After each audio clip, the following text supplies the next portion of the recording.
I'm really privileged to be here. When Dr. Ann Bass reached out and asked if I could do this, I was absolutely honored. Thank you so very much, Ann. We'll look forward to reciprocating, but it was a great honor and there was no hesitation whatsoever. It's a privilege to come here. I see some of my old friends like Ed Fox. Gosh, we go back so many years as colleagues and friends, and we've really helped each other face the battles of what has not always been easy confrontation and battling against multiple sclerosis. I was thrilled when I came to see some familiar names of Dr. Pavitt and Dr. Ivy, who are among your pediatric neurologists now in the area. They were trainees of ours at Stanford, and I was thrilled to see how well they're doing.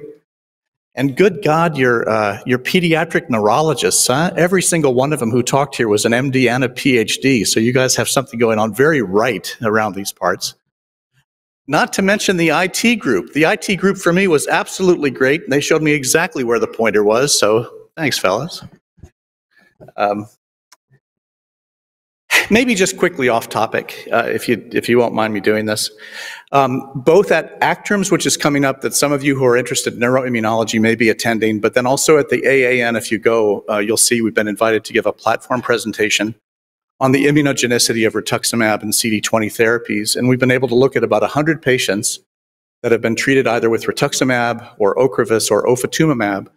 And what we saw might be of relevance to you following up on that recent lecture, in that we do see an attenuated IgG response, no measurable IgG after the first series, but a couple of exceptions worth your consideration. The first is, we also measured those same patients by a mitogen assay, similar to what we might use to test TB.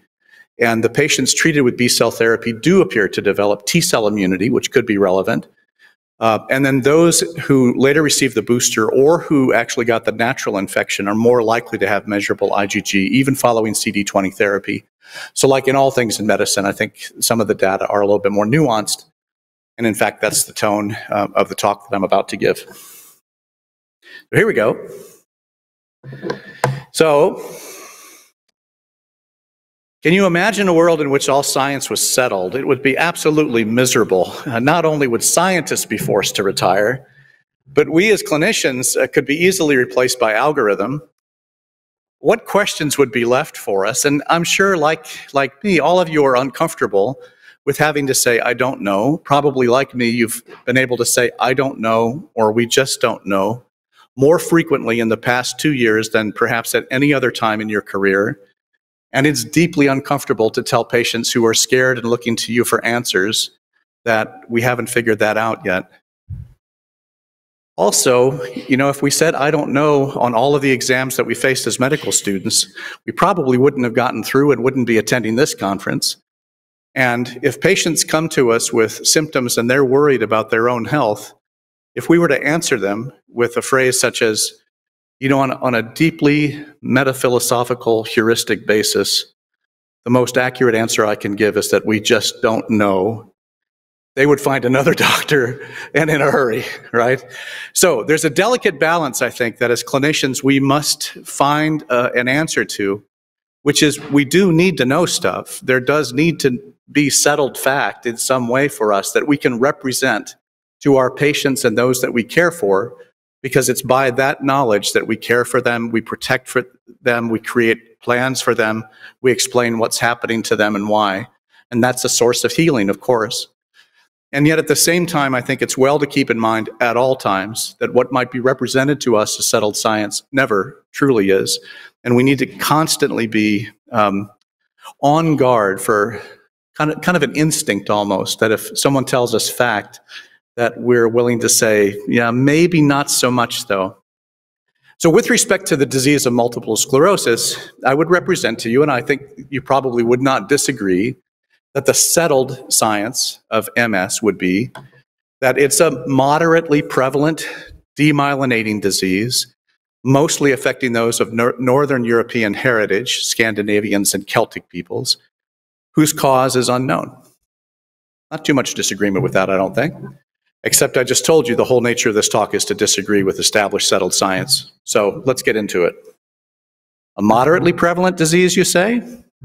Well, how many cases of MS do you think in the US there are? What did you learn? Well, not more than 10 years ago, just 7 years ago, this fancy publication sponsored by the National MS Society was released. This is in 2014. That estimated there are about 400,000 people in the United States living with MS. If you're like me, you didn't question it. The picture is pretty. It's got nice light blue. Looks very professional. The reason that MS actually is a disease that enjoys orphan status with respect to development of disease-modifying therapies is that MS was considered to afflict fewer than 200,000 people when the Orphan Drug Law Act was passed in 1983. That's benefited, actually, the development of disease-modifying therapies for MS, and as you know, there's more than 20 of those now that are FDA approved. So depending on when you trained, some of these numbers might look familiar. If you've trained back before the 80s, that number would be 200,000. Maybe more recently, you're of the mind that it's about 400,000 or so. But the reality, as you might have guessed by looking at the multiple choice on the right, appears to be that the number of men and women living with MS in the United States is actually much closer to 1 million. This is updated by arguably the nation's best, most skilled epidemiologist. For this particular study of the US MS Prevalence Work Group commissioned to do their work in 2018 and 2019, Mitch Wallen of Georgetown was the senior author. Our own Lori Nelson contributed to this, Annetta Langer-Gould from Southern California, Helen Tremlett from UBC. These are the most skilled folks we have. And they had access to really reliable data, the actual databases from public health records, in addition to the public health updated records from 3 major private interests, including Optum, Truven, and Kaiser Permanente. You'd think that epidemiologic studies would have done this from the very beginning, but obviously when they collected all of this data, there's a lot of lives that are represented. In fact, the number of lives in the databases they looked at were 125 million, representing just less than half, 45% of the US population, and they could easily interrogate that data by looking at either the code 340 of ICD-9 or G35 in ICD-10. And there you could see the number of patients. They could figure out the prevalence of the disease and estimated that this was just less than 1 million. So maybe that's not too surprising. If in your practice, if you're seeing MS, maybe 1 million in the US feels right. But there's some interesting aspects to this. The first, and one of the most humbling, is that those numbers that I just quoted and the ones that you learned in medical school and have probably carried around with you, that, yeah, there's maybe about 400,000 people in the US with MS, right? We didn't question that. You know, that was based on data that was culled from 1976. Now, in 1976, there's a good number of you here who weren't even born. Speaking for myself, I was riding a bicycle with baseball cards taped into the spokes to make it sound like a motorcycle back then in 1976. More importantly, there was no MRI back in 1976.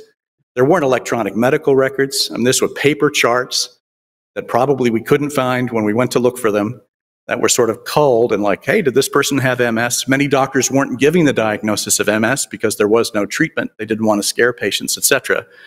So that we went with such confidence for so long on the basis of data that was so faulty is actually really striking, and I hope indirectly incentivizing to you that you'll always be a little bit skeptical. Anyway, looking at the estimated prevalence of MS, so this is the number of people in the United States living with multiple sclerosis per 100,000 population. On the basis of the 1976 data, that prevalence number was 58. About a decade later, when the National Health Interview Study was done, that number had increased to 85. A more limited PharMetrics analysis in 2008 estimated 149. And then it was this United States MS Prevalence Work Group that I've cited who looked at data from 2010 and more recently in 2017. They began to show numbers of 309 and 363. That's a big increase from, arguably a generation ago. Remember, prevalence equals incidence, how often a disease occurs anew, times population. So you could say to yourself, well, the population's getting bigger, so of course we're going to have more MS. But is that really true?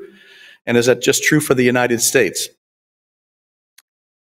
But no, it's not just true for the United States. In fact, A study commissioned by the World Health Organization and published in 2020, Walton is the primary author here. This is the Atlas of MS worldwide. I'll show you some more data with the next slide. It estimates an overall 30% increase in prevalence of multiple sclerosis in the world, not compared to 1976, but compared to 2013, less than 1 decade ago, a 30% increase, including a 54.6% increase within the Americas, a 35% increase in Europe.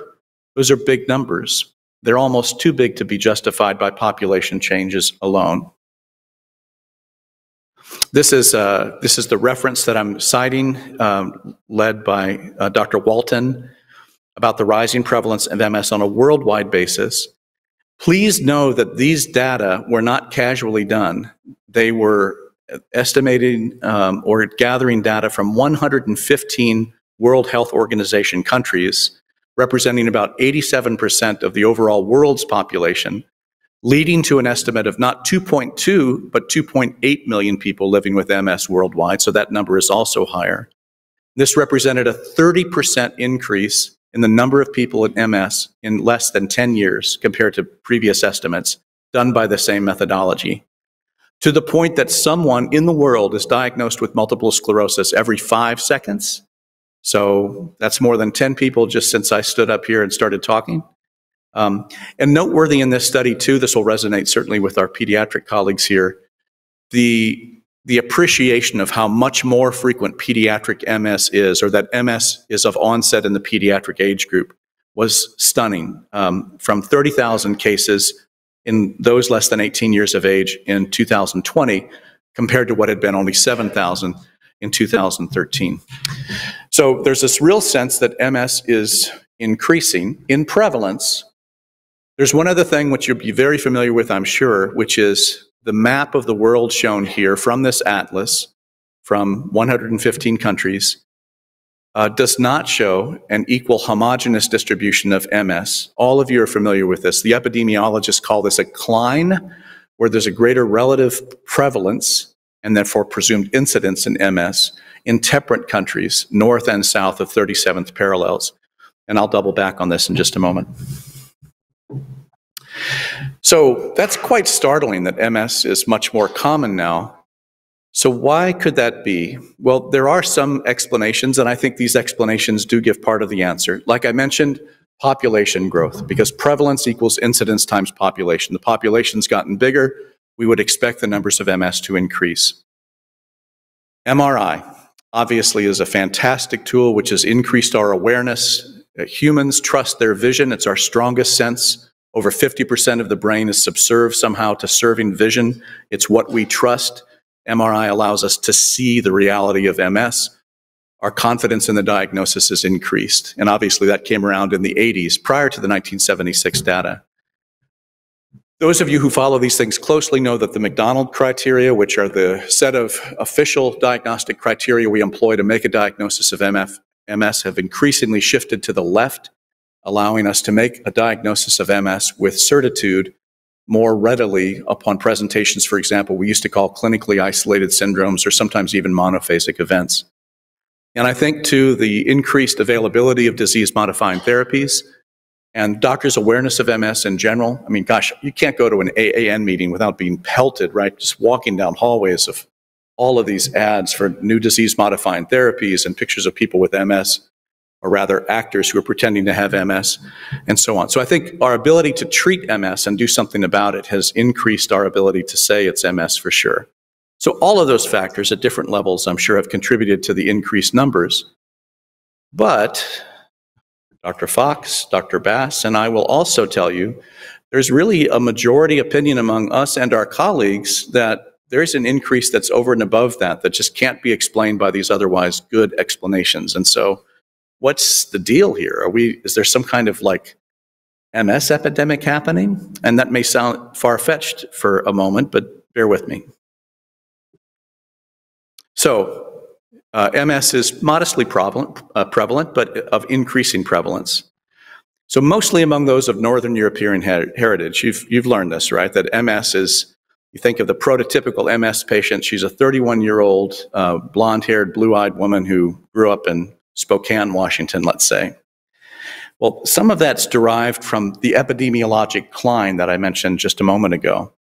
So another worldwide survey of MS, 4 years prior to the one that I had just shown, also showed the same phenomenon. In fact, pretty much any map of the world that you see is going to show this non-homogeneous distribution of MS. This map in particular was a bit amusing because it had the incidence of Greenland being like way off the charts at a prevalence of 270 patients per 100,000. The lowest prevalence of MS in the world appears to be in sub-Saharan Africa, with areas that are intermediate in between. This effect is so significant that you actually can see it within the United States, and I'll get to that in a moment.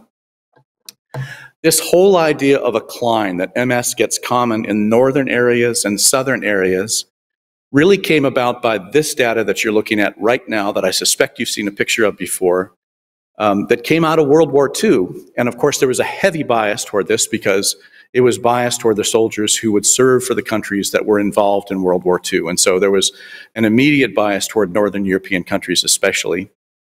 It showed a high prevalence of MS in those places that were more north, that disappeared toward the equator. And if you didn't know this already, this is an interesting historical tidbit.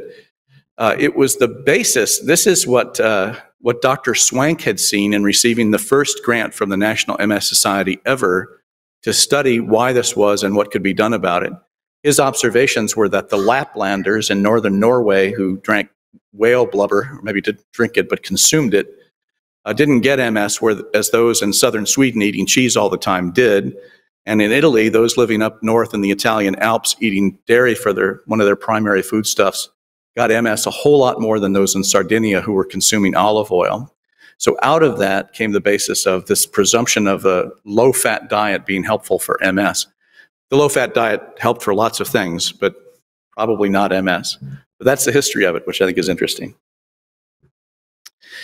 So from this, one of our colleagues, very preeminent in the field back in the 90s, Charles Poser, suggested that MS had come about as a Viking saga. And in fact, as the Vikings were parading around and invading countries and spreading their seed and whatnot, that they were spreading the MS risk because MS certainly must be genetic because we only saw it in the Celtic and Scandinavian countries. So was it a genetic disease that was transmitted by their far travels? And not as popular, but maybe just as intriguing, was an observation made during the time of AIDS research in the 90s when a mutation in a chemokine receptor 5 gene was identified that conferred resistance to HIV. So you can contract the virus but not get AIDS. That was a pretty exciting finding, and so it was heavily studied. And this mutation actually was one of the only things I can think of that tracked similar to the incidence of MS itself, where the mutation was highly prevalent in northern areas and southern areas south of the equator, but then almost absent at equatorial regions. And so the authors of that data suggested that that came about, that genetic alteration came about as a survival advantage to help survival against the plagues and epidemics of one's day, which was also intriguing because MS looks like it emerged in human societies in the Middle Ages, right at the time that the plague was actually affecting human societies quite severely. This little cartoon on the right really is gratuitous on my part, but it shows the pathways of the Vikings coming into Ireland. And I learned about myself from 23andMe that I was of that group that came down from northern Norway down into Ireland. And so I'm guessing that little cartoon is my great-great-great-great-great-great-grandfather or something of that sort. But anyway, the bottom line is this idea that MS is or could be genetic has been avidly pursued for more than 20 years and more than $1 billion of research. And really, other than some indications that there's an association with HLA, which is not surprising, there is in fact no specific gene that's been identified as the cause of MS. It really seems to be more environmental. So it's been looked at in terms of, industrial exposure and a multitude of different possible causes. But one thing, as you may know, and this is probably familiar to you, that actually does track this sort of differential prevalence of MS is how much UVB light comes to the surface of the Earth. So there are three kinds of ultraviolet light, okay? They're sort of arbitrarily designated A, B, and C. C gets stuck up in the ozone. It never gets down to the surface of the Earth. It never gets down to human skin. A penetrates easily, and so it's here all the time. And B actually is intermediate. It's the mid frequency wavelength ultraviolet light. And as it turns out, that's the kind of light which, when striking human skin, synthesizes vitamin D, and it's partially penetrating the ozone. It sometimes gets down to Earth, but not always. And when this data were looked at, it was found it's not just sun exposure, which is what's commonly thought of as causing vitamin D. It's actually the degree of ultraviolet B light. And I'm going to explore this a little bit because I think it's not commonly known in the detail that we need to know. And I think you'll be able to answer some patient questions maybe a little bit better if I delve into this. The graph on the left is from Mitch Wallen's data that was just published again in 2019. It's unfortunate that the West wasn't also divided, but even in the United States, the same decline of high prevalence of MS seen north and less so in south is still seen. And then to the right is an estimate of the ionizing radiation that gets to the Earth and to the United States. Here in Austin, you guys are at the 30th parallel. The Bay Area, where I'm from now, is 37th. Seattle, where I'm originally from, is 47th. But you can see this actually hooks up pretty well. It's worthy of your consideration. So furthermore, a meta-analysis of 52 studies, which was all of them done at the time when this meta-analysis was done, showed that there was a really strong prevalence of MS, a connection between MS prevalence and not so much simple latitude, but the annual amount of UV ultraviolet light exposure, noting that there was limited UVB light, that mid-frequency light, hitting areas where there's MS is rampant, including Canada, the northern half of the US, Northern Europe, Russia, New Zealand, and Tasmania, which comprise about 15% of the world's population. In the 1990s and more formally in 2006, data from the VA, which allows for a big N, people can be studied quite closely in those circumstances, showed an inverse correlation between vitamin D and the risk of MS. If you have a low level, your risk of MS is much higher. And if your level's high, especially above 40 to 50 nanograms per milliliter, the risk surprisingly is low. We'll get into that too because it's so important and yet so easy to administer. So as a quick reminder, about 80%, maybe 85% of the vitamin D that's in your bloodstream actually does come from sun exposure, but it's not just sunlight, okay? It's mid-frequency ultraviolet B light, which is not in the atmosphere all the time. It's when that strikes the skin, that 7-dehydrocholesterol gets oxidized. There's another oxidation step that takes place in the liver, forming the 25-hydroxyvitamin D, or ergocalciferol. And then that's further hydroxylated one more time through the kidneys to maintain good homeostatic balance. And that's what becomes the biologically active D3, or cholecalciferol. And that's what appears to confer benefit. It confers benefit in terms of MS. And as you may have heard, it confers surprisingly significant benefit to COVID. Ask your ICU doctors if they're checking vitamin D levels on their patients, especially during the time of the Alpha and Delta variants. The patients who were admitted, who were struggling, who needed intubation, were also vitamin D deficient.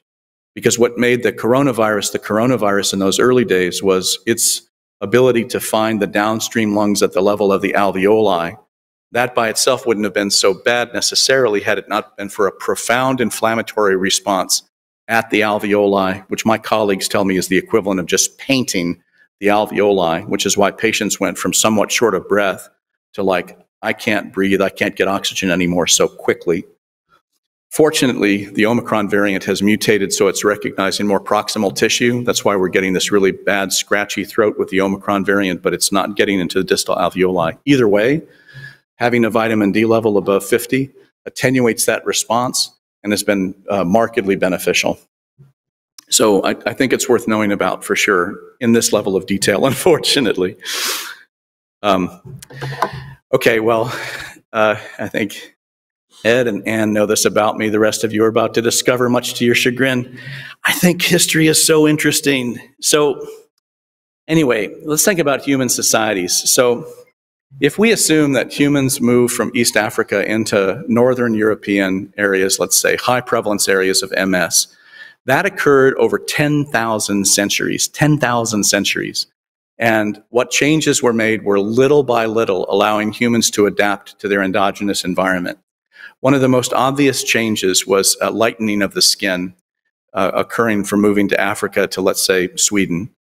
And it turns out light skin is 5 times more capable of synthesizing vitamin D per unit sunlight than darker skin pigment. One thing this points out for sure that I wish all humans would realize is, humans with their appearance, we're all adapting to try to survive. We're all imperfect attempts at perfection, just trying to do what we can to survive the best that we can. That's where the differences come from. It's all about trying to be our best on a personal basis, by God's hand, honestly. Anyway, that's not for an MS lecture. But anyway, that gave a long time to be able for humans to adapt. It's sudden switches that the human body really has a tough time with. So one thing that really stood out in human history was this abrupt increase in rickets, right, in 19th century England. So think about a Christmas tale, Christmas story. Is that what it's called?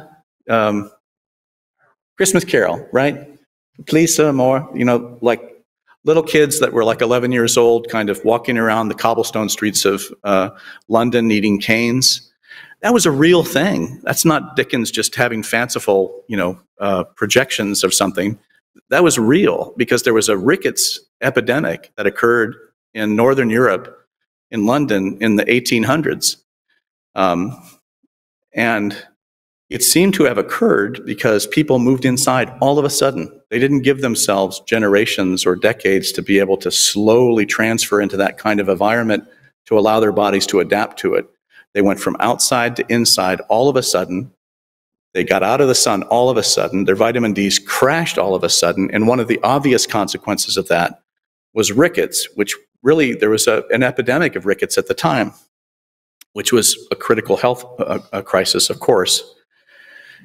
And so Edward Mellanby gets the credit for this, but as you know, at that time, there was a huge interest in vitamins, right? I mean, tremendous successes in medicine. Vitamin A had cured blindness in Africa. Vitamin B had cured beriberi. Vitamin C had cured scurvy. And so Mellanby thought he was on to vitamin D when he found that he seemed to be curing rickets. To do that, he took a bunch of dogs in Scotland. He said, I'm going to deprive them. I'm going to give them only porridge, which was a staple in the food of Scotland. But if you can imagine being locked up in one place and having only porridge to eat for weeks, that's brutal. Not as bad as haggis maybe, but still only porridge. And the dogs developed soft bones and rickets. And then when he gave cod liver oil, he cured them. So he said, well, this cod liver oil has something in it, has vitamin D in it that cures rickets. So an important discovery. A couple of things were wrong with this, though. It was discovered later in the early 1930s by Dr. Windhaus and colleagues in Germany that it wasn't really a vitamin. The definition of a vitamin, as you know, is something the human can't synthesize on our own without our own mechanisms. And that's not true for vitamin D because we can do that not just by exogenous sources, but by sunlight. But the reason that the dogs got rickets was not so much the porridge, but it was that they were indoors all the time, which was not their natural state. So it was the right conclusion, but kind of speciously derived at. So a couple things about vitamin D. First, like I just said, it's not a vitamin. It's actually an immunoregulatory steroid. Ergo and cholecalciferol is D2 and D3. D3 is the active form. There are foodstuffs that allow you to sort of supplement vitamin D, salmon and milk and different kinds of mushrooms, but you'd have to eat grotesque amounts of this to get to a therapeutic level, immunologically speaking. And I think one of the common misconceptions is It's not just sunlight. So we have patients to this day coming to our Palo Alto clinic. We say, oh, sorry to keep you waiting. They're like, no problem, doc. I was sitting outside on the porch or on the deck and just being in the sunlight, upping my vitamin D like you always say to do. Well, the thing is, even in Palo Alto at the 37th parallel, there's no UVB light in the atmosphere between November and April 15th. It's just not there. The sunlight's there, but the UVB light is not. One of my colleagues made this really interesting observation that, in essence, now, I know I'm the guy from California, right? This is going to start to sound like I'm into crystals and astrology and stuff like that, but it's real. So I told you UVB light is intermediate in terms of its ability to penetrate all the way down to the surface. It generally takes the sun being at 50 degrees or higher in the sky to get there. So at certain times of year, it's going to be lower than that. One thing a colleague of mine said is ask patients if their shadows are longer or taller than them. If their shadows are taller than them, the sunlight that they've been exposed to is too low in the horizon to actually affect their vitamin D levels. So they need their shadow to be shorter than them, for one thing. We do know the dates, though. So in California, it's between April 15th and about November 1st. And the implications of this are, as T.S. Eliot had said in relation to something else, April is, in fact, the cruelest month. So you probably think of April as the beginning of spring, but April is also the end of winter. So if you think I'm crazy, watch for April. If you're practicing comprehensive neurology and seeing a bit of everything, test me. See if your MS exacerbations don't come in with higher frequency in the month of April. And if you test vitamin Ds at that time, you're going to see patients' vitamin D levels are at their lowest, because if they're not supplementing, that's at the end of winter. April is going to be your time where you see the most true MS exacerbations. Yes, patients are going to call in December telling you about old MS symptoms, but that's probably stress related to Christmas coming and all that comes with that, like mother-in-law visiting, etc. But there's about a 20-degree difference in vitamin D levels over the course of the year. It follows a sinusoidal curve pattern. So in the northern hemisphere, we're more likely to see vitamin D deficiency in April or early spring because it's the end of winter. Or alternatively, if you're in an inpatient venue, like a neurohospitalist, and you see a flagrant case of CNS demyelinating disease present, you're trying to figure out if this is severe MS or Marburg variant MS or acute disseminated encephalomyelitis. Check the patient's vitamin D when you see those severe attacks. Their vitamin D levels will be in the tank. They'll either be immeasurable or they'll be in single digits. And if you see your MS patients in outpatient follow-up, check their vitamin D if you think it's the right thing to do. If they're doing great, you're probably going to see their vitamin D levels are great. That's how profound this is. And I get it if you think this is crazy or sounds a little weird, but hypothesis test me and see if it doesn't work out for you, because I think you'll be able to treat your patients better. One more thing. If you do pick up a vitamin bottle, if you're that kind of person like I am, like at the grocery store, and you want to know what the US RDA is for vitamin D, it's still listed as 400 units. We typically recommend about 5,000 units per day for a patient. We drop 2 zeros if a patient has a normal BMI. 5,000 a day gets them to a blood level of 50. So 400 is not enough. And you think, where did that come from? It came from the study of rickets. So if you want your patients not to get rickets, 400 units a day is fine. They're probably not concerned about rickets, and if they were, they wouldn't be seeing you anyway. So I'd go with the higher dose. So anyway, vitamin D is not just all about bone and bone metabolism. Vitamin D receptors are widely distributed on macrophages and monocytes. They appear to have anti-inflammatory properties. So it really has a response to it. And just one more thing, if you don't mind me speaking meta here a little bit. This makes such sense.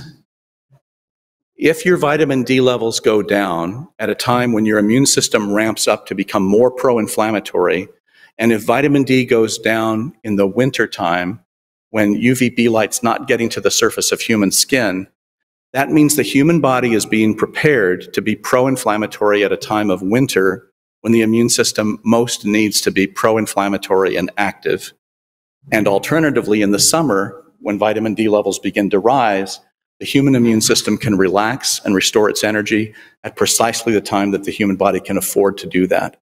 So the mechanisms that we're seeing here actually really reflect normal physiology, but it's our knowledge of this that would allow us to exploit this somewhat by easy and inexpensive methods for the betterment of health of our patients. So, good stuff. There have been a number of studies that have shown that this does have clinical relevance. The best of these was done by our colleague Ellen Mowry. Interesting story here. She designed a VITAM study in which there were 2 arms to the study only, with an approved FDA disease-modifying therapy, with one arm being 600 units of vitamin D, and the other arm being 5,000 units of vitamin D, just 2 groups. And were you guys in the study too? Did you? Okay. So we were in the study, and the damn thing is we couldn't recruit for it. The patients, they were going to get their medication for free. This would have been easy, right? But they're like, no, I'm just going to take the higher vitamin D, thanks. And they didn't sign up for the trial. So it's taken forever to get that done. But a number of different things. MRI activity is decreased in proportion to vitamin D rising. Higher vitamin D levels are associated with what arguably could be a 57% reduction in MS relapse risk, which compares favorably. It's a little bit retrospective, so it's not a prospective clinical trial, but that number, that relative reduction, compares favorably to many of the disease-modifying therapies we now commonly prescribe for our patients. So this is how we give it if you're not giving this already. A little gel cap of 5,000 units once a day. It's easy. Certainly if you've tried this, you get some blowback from your primary care doctors, from your endocrinologists, and from Gina Colada, who I think is probably the best science writer in the US these days, working for the New York Times. She wrote this article a couple years ago, like, what's the deal with doctors and vitamin D? Of course, she also just wrote the article on Epstein-Barr Virus too, but we have not seen any cases of vitamin D toxicity, no changes in calcium, no changes in bone, no cases of calcitonin or parathyroid hormone at any blood level less than 100, for what that's worth. So I think we need an update in what constitutes therapeutic with this range. And maybe there are potential problems with higher levels that we should be aware of, but we just haven't seen them yet, even over a decade worth of doing this. Okay, so a moment ago I was talking about the prevalence of MS and how it appeared to be increasing even over and above our best explanations of population and MRI and diagnostic criteria and just physician awareness. So one thing that's happening, at least pre-pandemic, are distinct migration patterns that are happening from a variety of factors. Certainly one of them is relative inexpensive international travel. There's a greater globalization of economic forces and so on. So this was identified, you'll see the reference here, but this was identified as some of the main ongoing migration patterns as occurred in the 2010s. For us in Silicon Valley, and I'm sure that's true for Austin here too, as just one example, we see many people born and raised in India, darker skin tone, moving into a relatively higher prevalence zone of MS, not knowing about vitamin D, going about their work, in technology or in graduate school, whatnot. And this is not a few cases. This is not tens of cases. I am representing to you, we see hundreds of cases of these people moving into our area about 2 years after they've moved.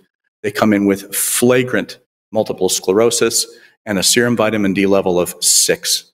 They are not 31-year-old, blonde-haired, blue-eyed females. They can be female, but it's not about genetics so much with MS. So there are migration patterns occurring where people are moving what have been traditionally low prevalence MS areas into traditionally higher prevalence areas. Vitamin D may not be the entire answer, but it's some of the answer. When you see these cases, the level's going to be low that you can then supplement. So I think these migratory patterns might be a driver, you know where I'm going with this, toward why we're seeing what seems to be a true increase in the overall prevalence of MS.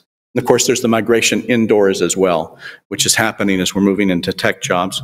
Whether these migration patterns continue post-pandemic is to be determined. I'm sure we'll see a lot of profound changes in the way humans live. But this may be at the base of what we're seeing.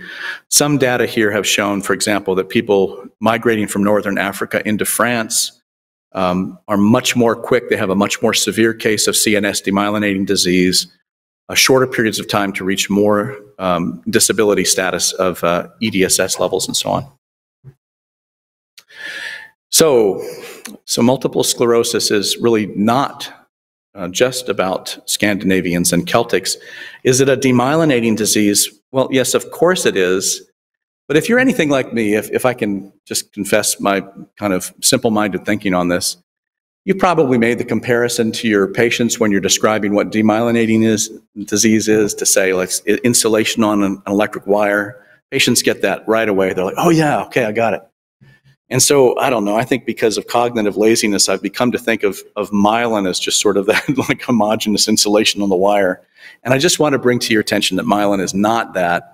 I think this is going to be important for you to know about, because I think the future of MS and individualized therapy is going to be based on the one slide I'm going to show you right now, which is that myelin is not homogeneous. A couple of examples. On the right is evidence of axonal snaps and terminal axon bulbs that Bruce Trapp had showed to the world now 20 years ago from his work in the Cleveland Clinic. And it went to say that even people that have had one attack, somebody that you might say has clinically isolated syndrome, can have a really bad attack with a high risk of residual if that attack goes all the way through the myelin and in fact is not just demyelinating but is also dysaxonal. How do you handle this? Well, of course, you're going to follow the patients to see if they turn around or if they develop some residual. But I think another way is take a look at your T1 scans. Don't just stick with flare if you're thinking about MS. If the early attacks are showing significant T1 hypointensity or black holes, that's somebody that likely is having lesser neuropil during those attacks. You probably are making your choice of disease-modifying therapy based on anticipated prognosis of MS. That's legit. If you see one case, like one attack with chronic black hole formation, the kind of black hole that doesn't disappear after 6 months, that's somebody who's in trouble, even though they may not have had a lot of attacks by the time you're seeing them. You might want to deviate toward higher efficacy therapy. So MS is not just demyelinating because it can be dysaxonal, even from the early attacks. That's one point to make. The other point to make is that myelin is really multi-layered, and I think where the field is going to be trying to identify the epitopes, the end organs that the immune system is targeting. There's a reason for this, which I'll get to momentarily. But as one example, if you've seen cases of MOGAD, myelin oligodendrocyte glycoprotein-associated antibody disease, you may have seen a patient present with like a really gnarly-looking, longitudinally extensive transverse myelitis, and thought to yourself, this patient is in trouble. So sure, you checked for NMO. Let's say they're NMO negative, so you know to check for MOG, and they're MOG positive, so they've got MOGAD. You're thinking they're still in trouble because the transverse myelitis is like 5 vertebral bodies long. They respond to steroids. They come back. You're worried about them. You're curious about how they look. And a year later, they come back, say they're feeling fine. You're skeptical. You do an MRI, and the lesion is gone. You almost never see that with a longitudinally extensive lesion. With MOGAD, you can, and the reason is MOG, as a protein, is very surfacey. So if the immune system is sensitized to a protein that's very surfacey, it's more reversible than like a dysaxonal process. So you'll see here from the cartoon on the left that MOG is surfacey on the surface of myelin. And some of the other proteins and epitopes, I think, are going to become important. We might even begin to define the disease, maybe not so much by the immune mechanisms as by the end organ, which is something our field has done. Whether that pays dividends or not is to be determined.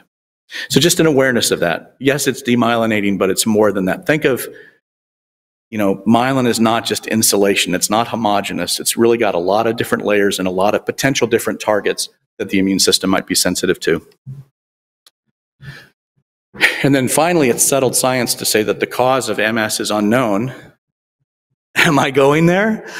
Yes, I'm going there. Yes, I am.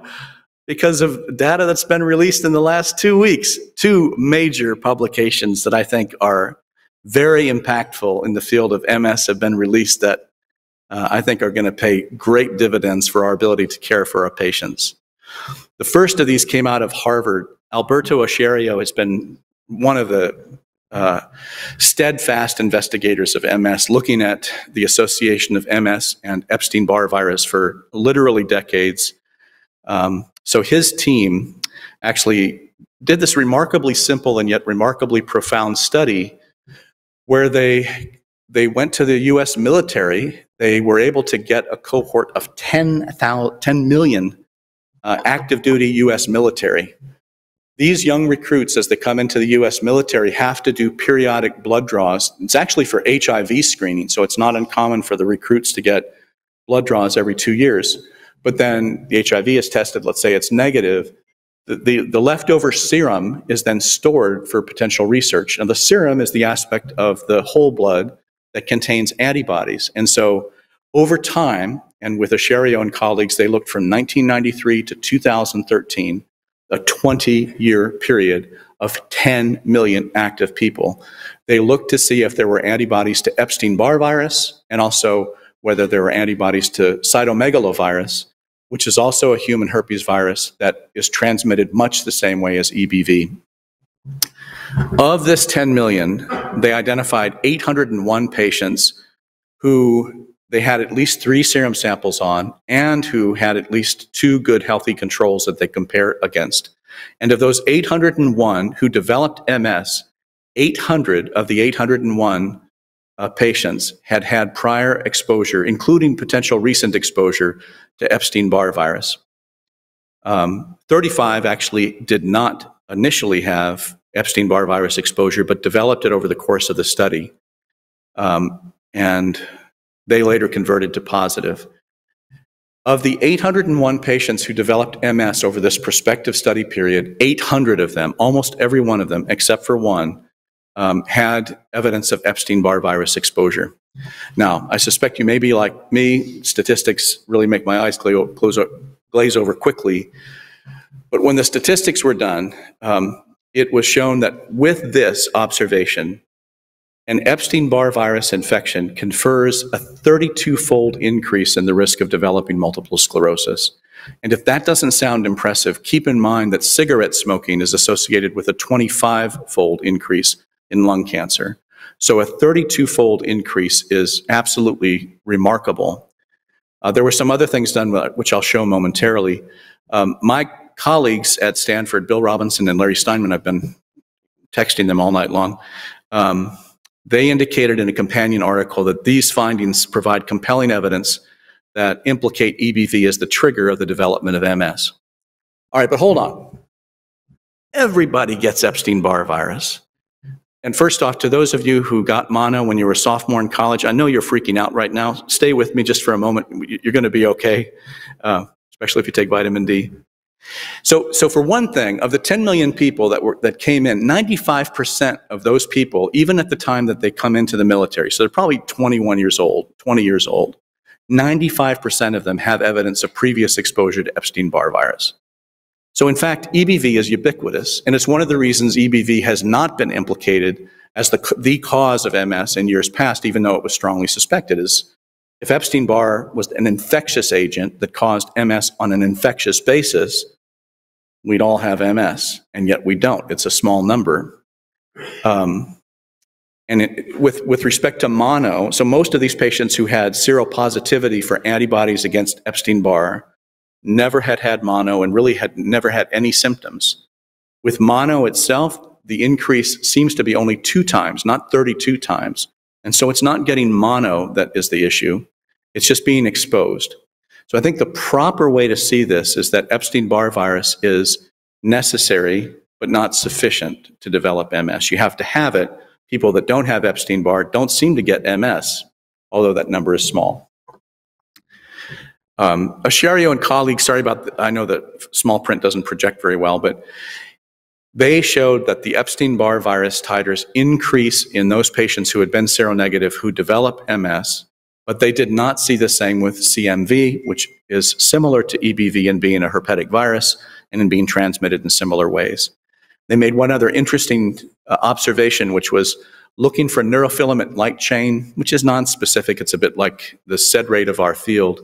They actually saw that neurofilament light chain numbers were increased slightly in patients who had had Epstein-Barr virus infection even prior to their MS diagnosis, suggesting that Epstein-Barr potentially could cause some intrinsic neuronal damage. So I think the takeaway right now is necessary but not sufficient. So how do you get there? If EBV is not infectious, what's the mechanism? And then that's where this second paper comes out. So this is our group, and I'm so proud of this. We're mostly clinicians here, yeah? I just want to give you the clinician side just briefly on this paper. We were really, really blessed to have the chance to create a major research initiative and to kind of design it according to something we thought would be best. And so as we tried to design this research initiative, we asked ourselves, why haven't we found the cause and cure of MS yet? And just as you guys would, we came rapidly to the conclusion one of the reasons is MS is unique to humans. We're not going to find the answers in mice or marmosets. And so we have to find a way to look in humans because that's where MS lives. MS doesn't necessarily pop up every 3 months when blood is drawn in a clinical trial. So we have to be available to check blood and get blood or CSF or stool samples at the time the patient is getting an attack. And then there's so much heterogeneity in MS, we need to be able to compare patients to themselves over time in different disease states. What if we had a patient who's having an attack and see that same patient 6 months later and they're stable? If we've got their blood and we've got their spinal fluid and we've got their stool samples, and then we walk across the street to our world-class scientists and say, what's the difference between these things? We could make some headway. And so what's known as Project Big, which is this research initiative, is exactly what we did. And on the clinical side, we interfaced with these incredible scientists, Bill Robinson, whose name you may know, Larry Steinman, who in the field is extremely well known, and Tobias Lanz is the postdoc fellow. They did this incredible science, and I'll tell you what they saw first, because when I get to the science data, it's overwhelming. In essence, we were able to give them spinal fluid of definite MS patients. They looked at the oligoclonal bands, which are the clones of antibodies that are recognizing something, right, in the CNS. They did this incredible capture method shown here. So they probe monoclonal antibodies on HuProt microarrays, which contain over 16,000 proteins, representing more than 80% of the human proteome. And they discovered an antibody that binds to a glial cell adhesion molecule. I'll say that in English. When a patient develops Epstein-Barr virus, they mount an immune response. In some people, there's a protein on the surface of Epstein-Barr called EBNA1, which happens to look almost identical to a protein on the surface of myelin, of oligodendrocytes, that's called GalNAc1. What this study demonstrates is a cross-reaction between the two. So the Epstein-Barr, it's molecular mimicry, like we heard about in the last lecture. So the immune response is sensitized to that protein, there's cross-reaction, and then disruption. And the glial CAM, the GalNAc, is expressed on astrocytes and oligodendrocytes. So that seems to be the mechanism. That has significant implications, of course, especially with the mRNA vaccination. So it's not going to be enough to just take our MS patients and say, hey, take acyclovir or take valacyclovir, because it's not the Epstein-Barr virus itself that seems to be causing this. But if it's molecular mimicry, one of the great things about mRNA vaccination technology is it's been proven safe because of necessity. It would have taken a whole lot longer to prove safety without this pandemic. And if we know the sequence of something, we can custom make that. So it wouldn't be to the virus. It would probably be to the antibodies that might be cross-reacting to the GalNAc, to the sensitive protein on the surface of oligodendrocytes that potentially we could block. And if we could do that, maybe that comes close to eradicating MS, but that's how close we are, and those studies have already started. So if you think we're in a brand new world, I'm here to share the good news that that in fact appears to be the case. So to the question of the settled science of MS, I would say it's not settled at all. It's very unsettling. But MS is, in fact, an increasingly prevalent disease that is molecularly discrete, mostly affecting those who live in temperate climates with an apparent inverse risk to skin color, whose cause is likely related at least in part, to a primary Epstein-Barr virus infection that provokes molecular mimicry, for which there may be individually curative treatment, and soon. What a thrill it is to stand at this podium and even have the gall to make such a suggestion. Because, after all, experts are super smart and 100% reliable. Experts confirm. Thanks very much.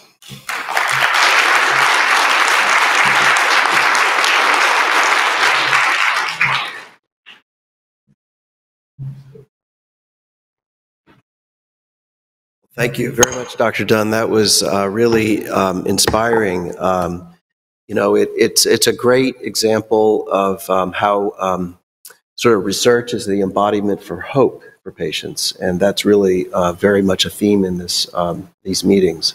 So thanks for really highlighting that. I wanted to ask the first question, and then we have quite a few, but I think we have time for a couple questions, and then we want a 30-minute break in a refreshment break in the exhibit hall. So the question I had that relates to actually a very popular question here on the virtual platform is regarding the dose, 5,000 units a day.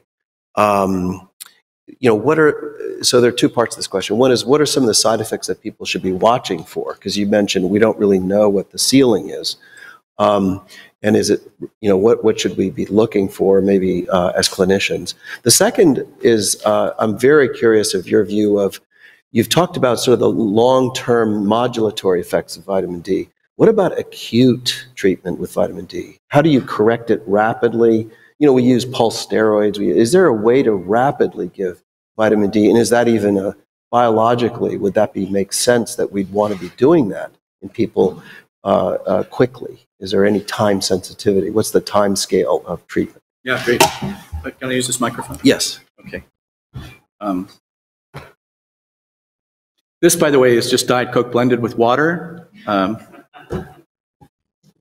Not enjoying Texas prematurely.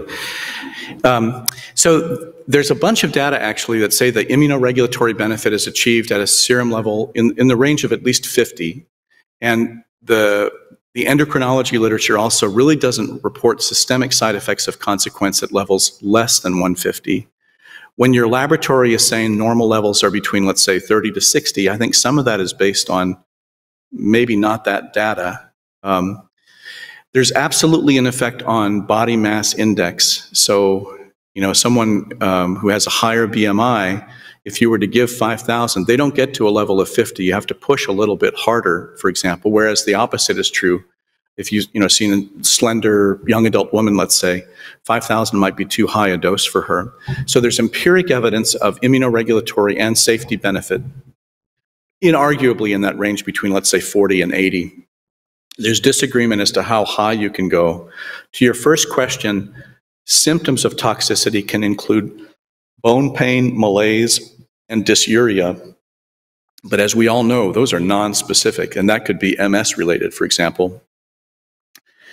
It's been tougher for us to really want to screen. So calcium levels will come back normal, and we don't, to be honest, routinely screen for calcitonin levels or parathyroid hormone levels. Some of the endocrinologists do. So a bit of this is just empiric. I think it needs to be investigated more formally and more responsibly, but I don't think you need a loading dose. I think you can get somebody from low to high within just a couple weeks. And one other point that some of you might be doing, there is a preparation of vitamin D, which is the storage form, D2, that can be given 50,000 units once a week. And that might seem at first like that would get a level higher. Our own experience, and this is only anecdotal, is that we have a tougher time predicting serum vitamin D levels giving 50,000 units a week, as opposed to D3, which is biologically active, giving that 5,000 a day. That just seems to get to that level, and dropping 2 zeros seems to be a rule of thumb that holds up pretty well. I think more needs to be done, though. Well, thank you very much. There's just time for one more question, and then we'll have our 30-minute break. So there are several individuals in the audience asking about the use of the UV lights artificially and UVB specifically, that you made that point about UVB. And what do you think about that? Is that a way of a tool that we could use? That's a really good question. Okay, so a couple things. So first off, tanning beds are UVA, no good. plus they give sunburn. You're not going to get UVB on the other side of a windshield. So if your patient comes in saying, well, traffic was horrible, but at least I got my sunlight coming in, huh, doc? That's not the case. It's stunning how little sunblock, even at low SPF levels, will block UVB. Even a little bit just blocks it entirely. But so there are UVB lights that are actually sold. The problem is UVB light is also the light that's associated with skin cancer. So, right? So if an Irishman like myself would move into sub-Saharan Africa, I probably wouldn't have to worry about MS so much. I'd have to worry about skin cancer there. So we're all adapting to the dangers that are endemic to our area. So there's UVB lights, but I haven't recommended those to our patients for that risk, the possible risk that's undefined. Great. Well, thank you. We're just right on time, so enjoy the break, and we'll see you in 30 minutes.